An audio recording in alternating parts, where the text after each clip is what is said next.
Hi BookTube, it's Missy, and today I'm here to share with you guys my September wrap-up. I do have every book that I'm going to be talking about in its own little video, which I will leave down in the link below, or leave links down below for you to check out if you wish to, for a longer review on the books. The first book that I read in September was The Cage by Megan Shephard, and this is the first book in, I'm hoping, a trilogy because I really enjoyed the first book. It is kind of like a Breakfast Club meets aliens in space on an asteroid in a biosphere that the aliens have created for their captured captors? I'm a captor. You would be a captee. I don't know. Words. Yeah, so biosphere for 6 captured teenagers. Read the book. It was awesome. Gave it 4 stars. I also own Megan Shephard's other books, which is The Madman's Daughter and the sequel. I do not own the third one, but I do need to buy it because I do like Megan Shephard's writing. The second book that I read in September is The Suffering by Rancho. There's the picture. This is the sequel to The Girl from the Well. I think that's the name of the title. Anyways, the first book I gave 5 stars. Absolutely loved it. It was a a Japanese horror book. The sequel was almost as good, but I didn't like the POV, and Tark is just okay as a character, but I did enjoy the ghostly aspect towards the second half of the book, which ends up taking place in Japan, and I absolutely love that part, so I did give that one 4 stars. I have it on my Kindle, and I did get it from NetGalley, so thank you, NetGalley. The next book that I read is Playlist for the Dead, and this one I borrowed from the library. This one is by Michelle Folkoff.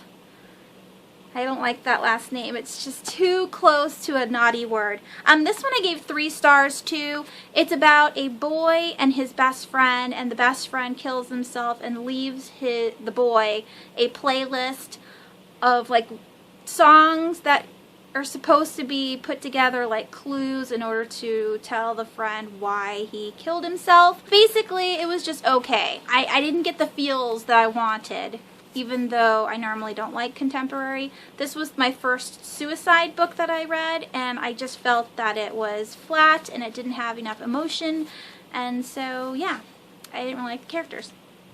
Alright, the third, no, I'm on 4. 1, 2, yeah.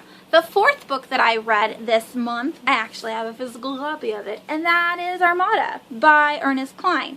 This is the second book that this author has written. It was not like his first book, Ready Player One. It's its own book.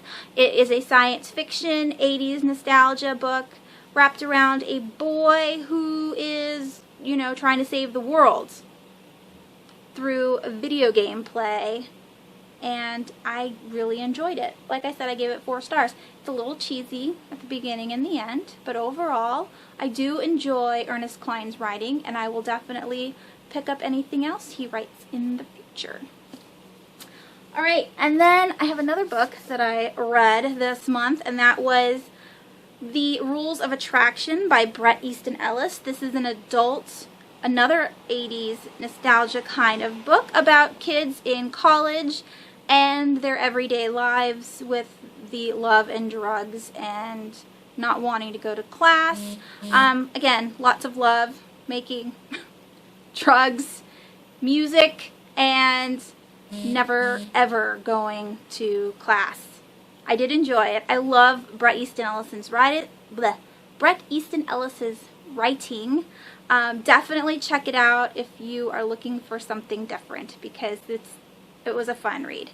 Alright, and those were all of the actual novels that I read in September. I also read 5 graphic novels, the first one being Fear and Loathing in Las Vegas. This is originally written by Thompson.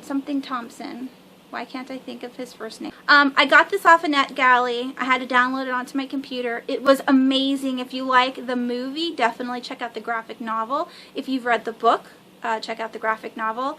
I haven't read the book yet. I definitely want to read the original. I gave it 5 stars because it was so funny.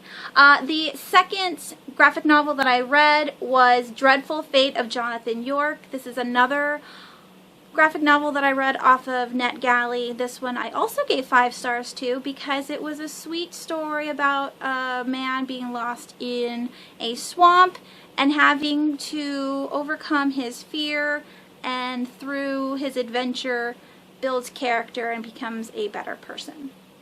Alright, then I read Clockwork Angel, which is the manhwa, which is a Korean version of manga, which I've been told by a viewer, and so that one I gave 5 stars to. That was the, what's it called? Not Clockwork Angel. No, it is. Clockwork Angel. That's the first book in the Infernal Devices. I cannot wait to get the sequel, which is Clockwork Prince. I really enjoy reading it in this format. I do own all of the hardcovers. It was one of my favorite trilogies. Not of last year, but the year before, I think. I don't know. I can't remember. And the very last graphic novel that I read during September was Skim by Jillian Tamaka and her husband, which I can't remember what his name is. This I gave 3 stars to. It was just okay. It's another kind of like contemporary with a girl in high school who has to overcome a love obstacle. She fell in love with her teacher, and then the teacher, you know, obviously realizes that it's a bad idea to love a student, and so breaks it off, and she has to go through the fallout, and then there's a dead boy at school, and then the school's grieving because that boy committed suicide. And yeah, it was okay. I liked the drawings. The illustrations were nice. The book flowed really well. I just didn't really like the topic. I don't know. I think I'm getting tired of reading about teenage drama. So I gave it 3 stars. Anyways, that is it. That was all the books I read in September. Did you finish all the books that you wanted to read? Because I know I didn't. I have tons that I have not finished yet. And so I really, really need to get on the ball. But so far so good in October. Thanks for watching. I hope you guys had a wonderful weekend, and I will talk to you soon. Bye.